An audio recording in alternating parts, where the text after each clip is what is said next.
Segundo, leitura do Bhagavad Gita, conclusão, a perfeição da renúncia, capítulo 18, verso 13. Ó Arjuna de braços poderosos, segundo o Vedanta, existem 5 causas que levam à concretização de todos os atos. Agora aprenda sobre isto comigo. Verso 14. O lugar onde ocorre a ação, o corpo, o executor, os vários sentidos, os vários diferentes tipos de esforço e, por fim, a superalma. Estes são os 5 fatores da ação. Repete. Verso 13. Ó Arjuna, de braços poderosos, segundo o Vedanta, existem 5 causas que levam à concretização de todos os atos. Agora aprenda sobre isto comigo. Verso 14. O lugar onde ocorre a ação, o corpo, o executor, os vários sentidos, os vários diferentes tipos de esforço e, por fim, a superalma. Estes são os 5 fatores da ação.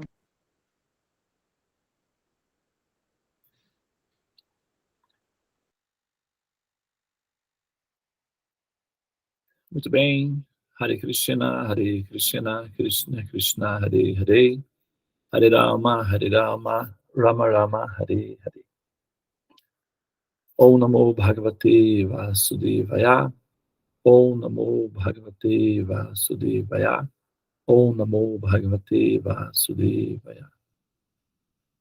Muito bem, então nós estamos prosseguindo com a investigação, né, que nós estamos fazendo, a imersão que nós estamos fazendo nessa escritura, nesse documento, né, deixado aí para o benefício do progresso cultural, intelectual e, evidentemente, né, que culmina no progresso espiritual do ser, que é um estado de consciência mais completo, mais amplo, e, portanto, proativo também. Aí Krishna, que é o autor do conhecimento védico, a origem do conhecimento védico, o fundamento onde se sustenta o conhecimento védico, está dissertando ele próprio sobre a própria obra literária, sobre a própria estrutura de informação gerada por ele mesmo, né? Então é como se fosse um autor interpretando ou estudando a própria obra, no caso. Então ele está dizendo que, de acordo com o Vedanta, né, quando ele coloca aqui, por exemplo, às vezes, né, assim, as pessoas, às vezes têm uma ideia de que o Vedanta é de domínio dos chamados vedantistas, que são um tipo de classe de intelectuais, né, yogis, espiritualistas que definem que concluem que o princípio, né, que a existência como um todo seria um aspecto amorfo ou indistinto, ou seja, impessoal. Então, como eles se utilizam muito do termo Vedanta, então fica parecendo que eles são os autores do conhecimento, ou pelo menos os representantes do conhecimento védico, que não é bem assim. O Vedanta é apenas a combinação que é a do conhecimento védico na sua conclusão mais, vamos dizer, refinada. Seria a parte erudita do conhecimento védico, chama-se Vedanta.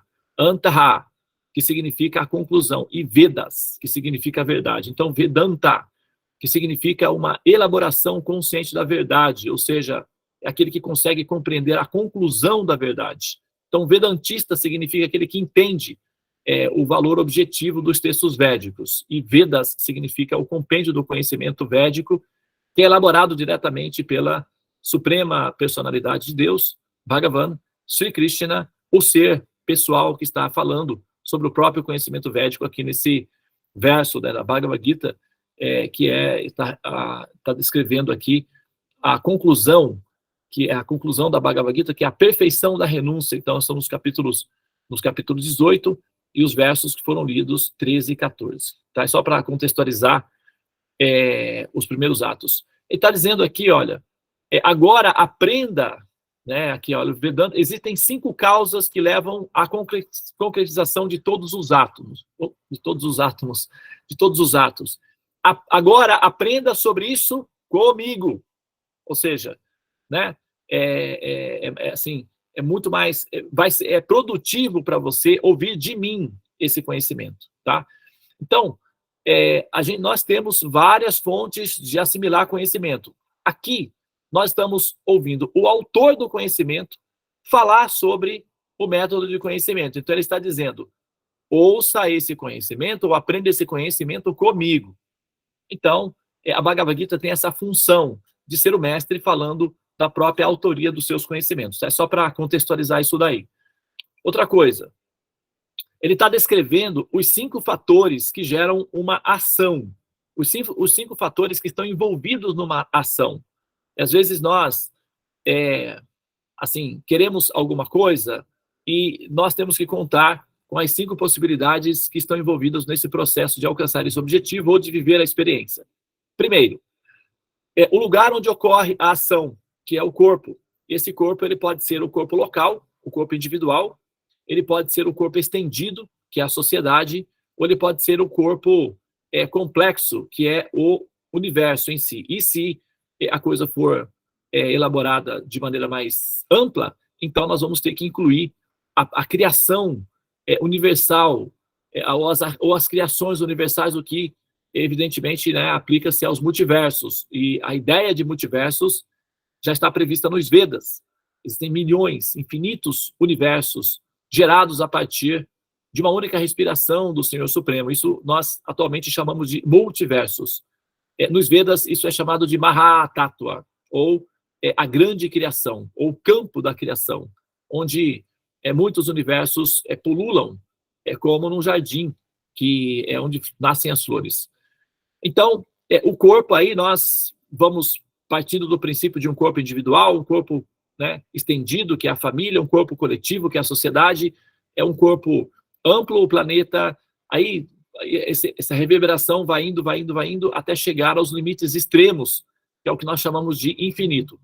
Quando o nosso processador, a nossa capacidade inteligível alcança uma extensão exaustiva de perceber a existência, nós chamamos isso de infinito.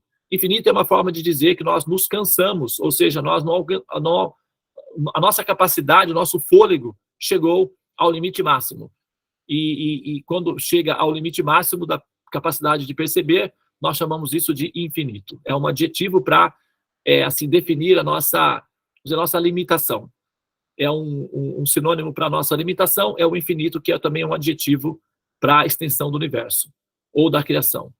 Então, esse primeiro corpo, tá, que aí vai se estendendo ao infinito. Depois, o executor, ou seja, o jogador que executa a ação. Tá? Não exatamente o corpo aí em si, já é o jogador que se utiliza do corpo, a máquina, né, para viver a experiência da vida, ou jogar o jogo da existência. É o executor, o jogador, a alma, né, o princípio Atma. Os vários sentidos, os sentidos que formam a rede por onde nós percebemos a existência externa, como, por exemplo, o sentido da audição, da visão, do paladar, do olfato, do tato.